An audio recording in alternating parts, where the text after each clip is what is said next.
Fourth topic है, did women have a revolution. शुरुआत से ही विमेन जो है बहुत एक्टिव पार्टिसिपेंट रही थी उन घटनाओं में जिससे बहुत ज्यादा चेंजेस आए फ्रेंच सोसाइटी में। काफी महत्वपूर्ण चेंजेस हम कह सकते हैं।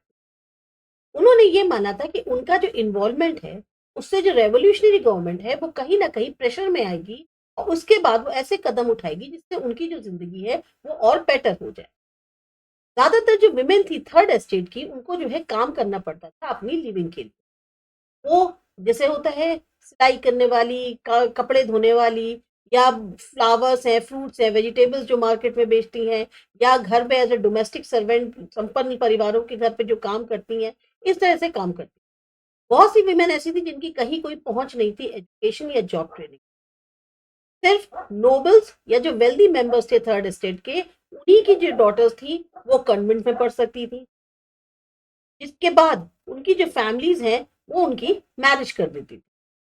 वर्किंग वुमेन थी, उसको अपनी फैमिली की देखभाल करनी है, खाना बनाना है, पानी भरना है, ब्रेड की लाइन में खड़ा होना है और बच्चों की देखभाल करनी है। उनके जो वेजेस थे वो मेन से काफी कम थे। अब अपनी आवाज को उठाने के लिए, अपने हितों को डिस्कस करने के लिए विमेन ने भी अपने पॉलिटिकल क्लब्स और न्यूज़पेपर स्टार्ट किए। लगभग 60 विमेन्स क्लब जो हैं वो अलग अलग फ्रेंच सिटीज में बन गए। Society of revolutionary and Republican women था वो उसमें सबसे ज्यादा फेमस था।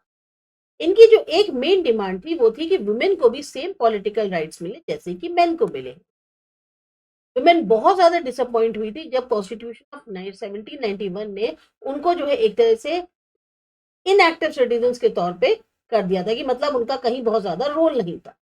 उन्होंने कहा कि हमें भी अधिकार दीजिए वोट डालने का, असेंबली में चुन कर जाने का, पॉलिटिकल ऑफिस संभालने का।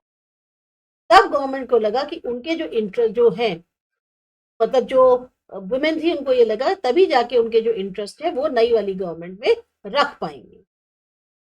जैसे होता है ना कि अगर आपको बाहर से आप आवाज उठा रहे हैं, आपको कोई नहीं सुन रहा, तो आपको चुन के आप अंदर जाइए, तब आप अंदर जाके आवाज उठाएंगे तो आपकी आवाज तो सुनी जाएगी।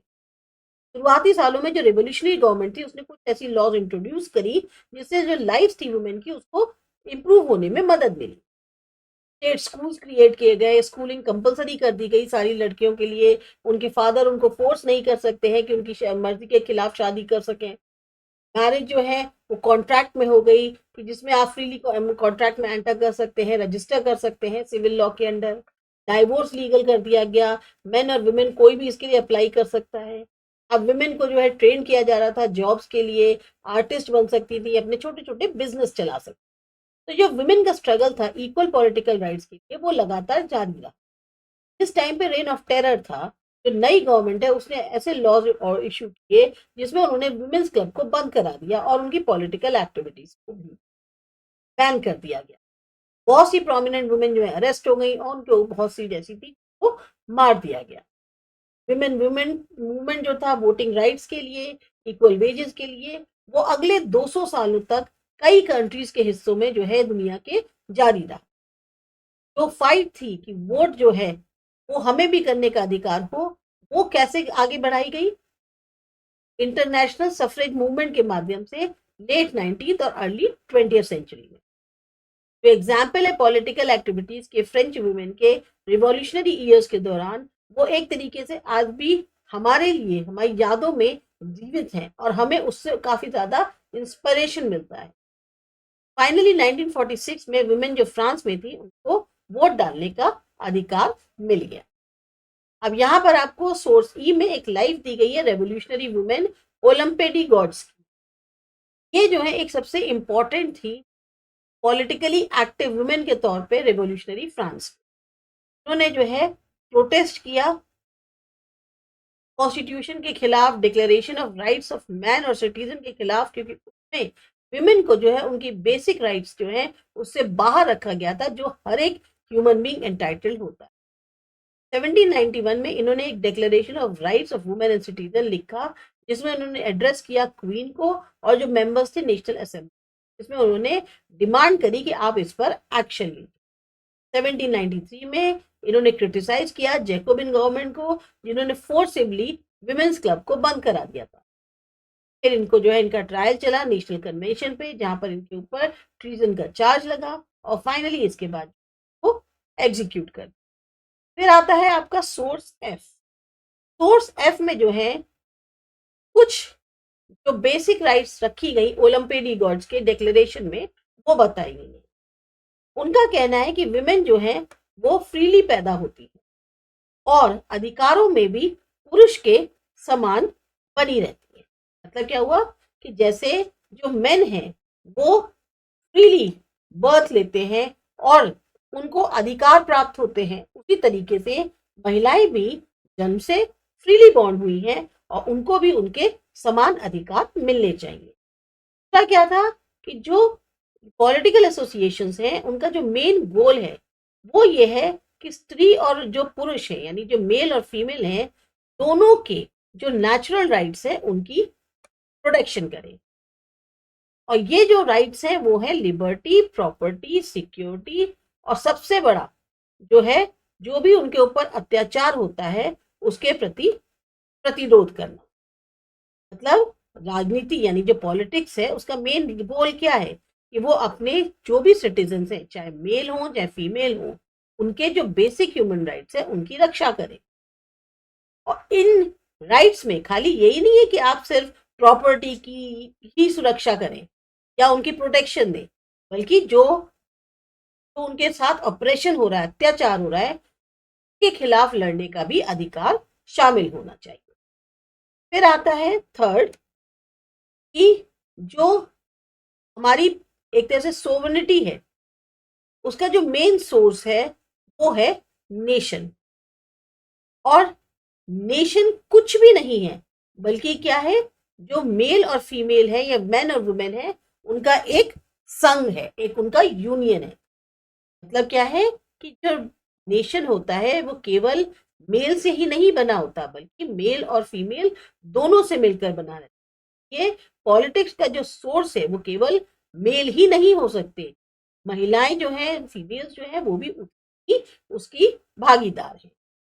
फिर आता है फोर्थ कि ये जो लॉ है, जो लॉ बेसिकली क्या होना चाहिए, तो जनरल विल है, सबकी जो एक सोच है का एक्सप्रेशन जो है वो होना चाहिए।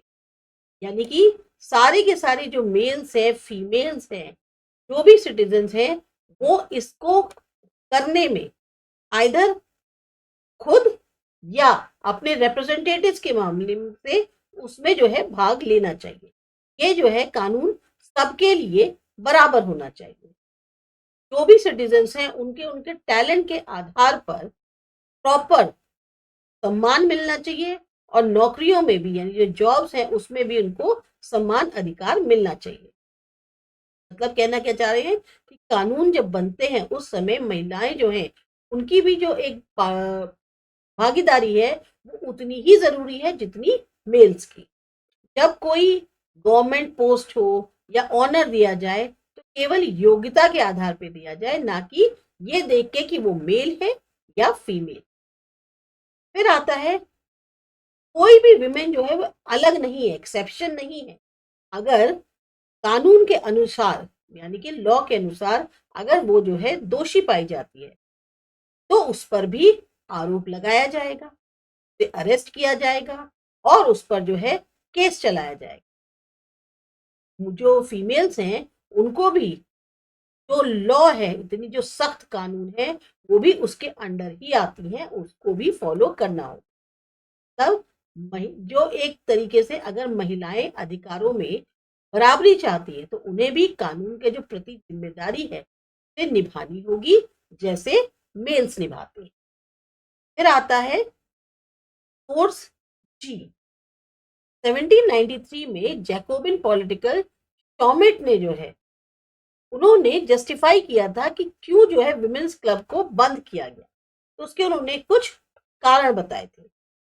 वो जो कारण बताए हैं का क्या दिया है वो बताते हैं।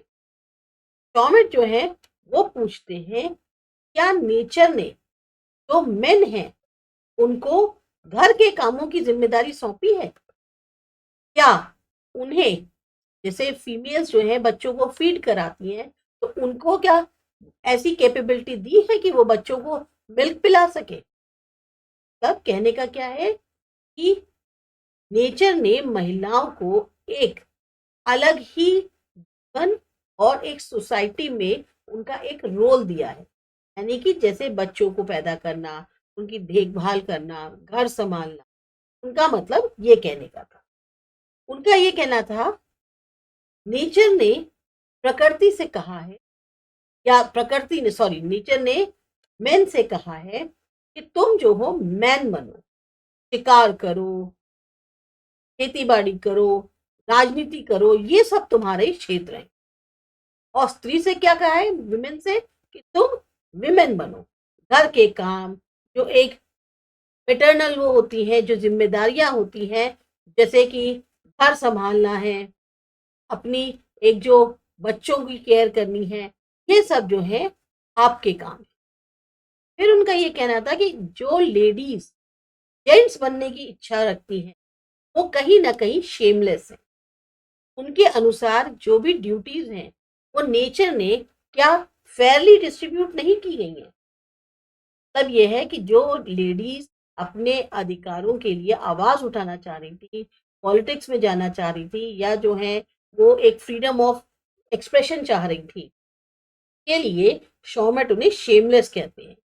वो ये कहते हैं कि जो लेडीज को रोल दिया गया है, उसको छोड़कर वो उससे बाहर कुछ करना चाहती हैं, तो एक तरीके से वो सोसाइटी के जो नियम है, उनका कहीं ना कहीं उल्लंघन कर रही है।